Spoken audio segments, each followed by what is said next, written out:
Let's talk about the programs that we offer at the Reading Foundation. We have Discover Reading, which is focusing on reading and spelling. That's the program that we're the most known for. It targets exactly where the breakdown is, whether your 3, 30, 60, 70 reading is taught the same way. It's sound-based, and you need to be able to build that phonological awareness. We work on students' phonemic processing skills, so their ability to manipulate, delete, add sounds, their ability to segment and blend sounds. We build up into word reading skills, and then we practice applying that to reading sentences, paragraphs, stories.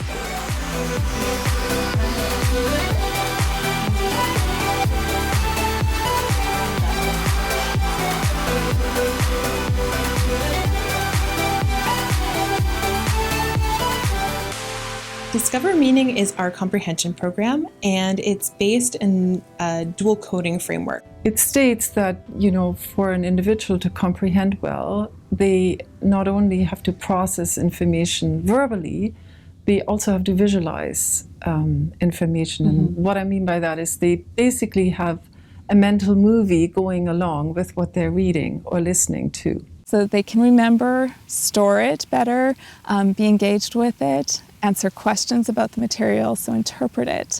And there's lots of different things that are done within that. So we're always working on that dual coding process, but then we're teaching things like note-taking, we're teaching things like figuring out the main idea and question and answer strategies.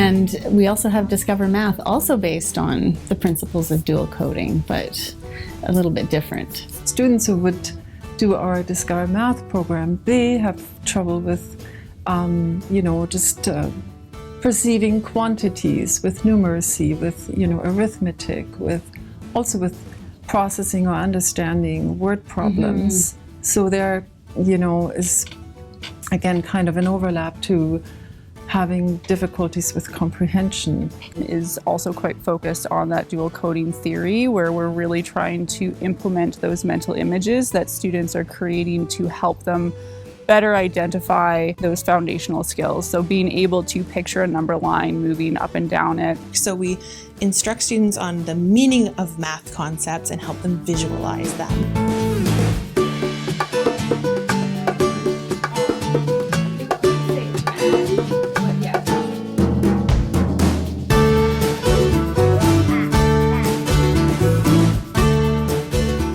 Discover Writing. That's our writing program, and it's again based on that foundation of dual coding. So when we're thinking about creating any writing, you have an image or you have an idea in your mind. It just comes in, I suppose, from a different angle, because now they're producing language. So the student first has to build a mental image from which they then write.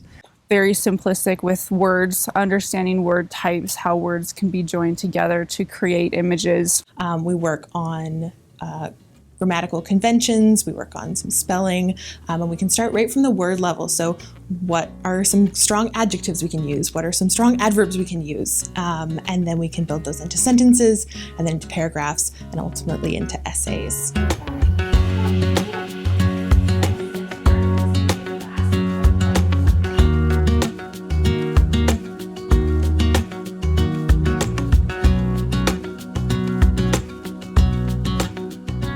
We get a lot of questions about how young a child can be to start specifically our reading and spelling program. So the first step is always the assessment, so we know how to prioritize a student's needs and then come up with the best program from there. We actually have different levels of the program, so we have a preschool, junior K, SK program. Then we have a basic level of the program, so that starts in grade 1. It can go from grades 1 to 6. And then from 6 all the way up to adult, we have an advanced level of the program. So a student that attends the clinic can expect to attend anywhere from 12 to 20 hours per week until they reach the recommended amount of hours in the program. And when they come for 4-hour blocks, and each hour they rotate between a different clinician. This helps to keep it fresh and keep things moving so that it doesn't drag on for them.